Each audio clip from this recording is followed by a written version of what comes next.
Welcome to our channel. Today we how to connect to Bluehost VPS using SSH and root access. Easy tutorial step by step clearly. To connect to your Bluehost VPS using SSH and root access, start by ensuring you have your server's IP address and your SSH credentials. Open your terminal or command prompt on your computer. In the terminal, type the following command, replacing username with your VPS username and server_IP with your server's IP address. Use the command SSH username at server_IP.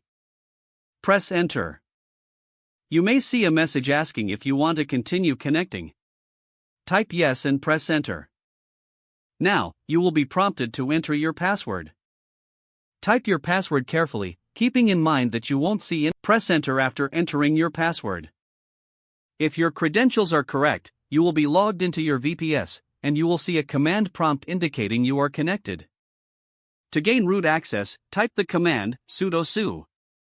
You may be asked for your password again. After entering your password, you should now have root access on your VPS. You can confirm this by checking the command prompt, which should change to indicate that you are in root mode. Now you're ready to manage your Bluehost VPS with root access via SSH. To log out, simply type the command exit and press enter. This will return you to your regular user account. To disconnect from the server entirely, type exit again and press enter. You have now successfully connected to your Bluehost VPS using SSH and gained root access. If the page does not load, refresh the browser or try again in a private or incognito window.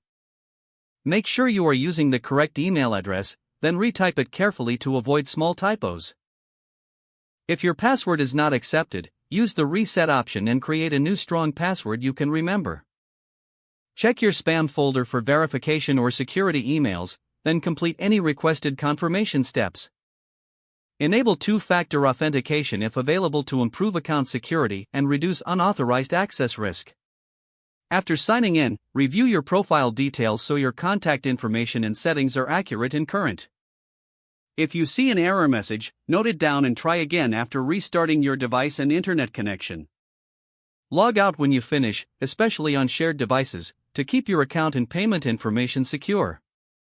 Don't forget to like this video and subscribe to our channel for more step-by-step tech guides.